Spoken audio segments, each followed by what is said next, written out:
రాజకీయాల్లో చంద్రబాబు నాయుడు గారిని వీడి చంద్రబాబు నాయుడు గారి దగ్గరికి వెళ్ళటానికి జగన్మోహన్ రెడ్డి గారిని వేడటానికి గల కారణం ఏంటి? నేను వాస్తవంగా నాన్నగారు నా చిన్నతనంలో తెలుగుదేశం నుంచి కాంగ్రెస్లోకి వెళ్ళటం, అదే రకంగా కాంగ్రెస్లోనే కొనసాగుతా ఉండిపోవటం జరిగింది. ఆ తదనంతరం జగన్మోహన్ రెడ్డి గారి పార్టీ దీంతోనే ఉన్నాం.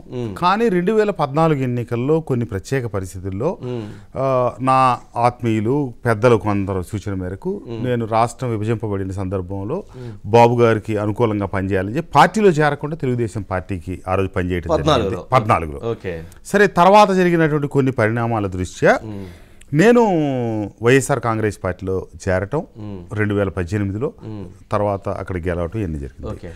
నేను స్వహతాగా రాజకీయ నేపథ్యం కలిగిన కుటుంబం నుంచి వచ్చినప్పటికీ 1999లో నందిగామ నియోజకవర్గం నుంచి పోటీ చేయడం జరిగింది తొలిసారిగా.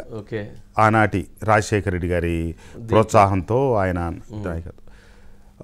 అప్పుడు రమణ గారు చనిపోవటం, ఉమా గారికి అభ్యర్థిత్వం ఖరారవటం, ఆ సానుభూతిలో ఓడిపోవడం జరిగింది. తర్వాత నేను రాజకీయ నేపథ్యం కలిగిన కుటుంబం అయినప్పటికీ వ్యాపారాల్లో స్థిరపడి ఉన్నాను.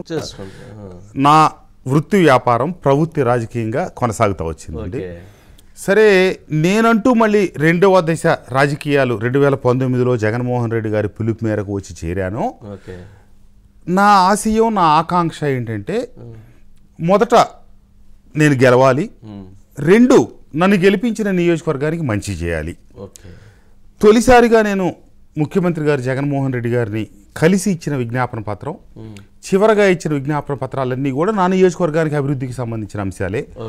వాటిలో ఇప్పుడు జరుగుతున్న వ్యవహారంలో నా సహచర చుట్టుపక్కల నియోజకవర్గాల కంటే కొంత బెటర్గా అభివృద్ధి చేశాననే విషయం గణాంకాల్లో ఉన్నాయి.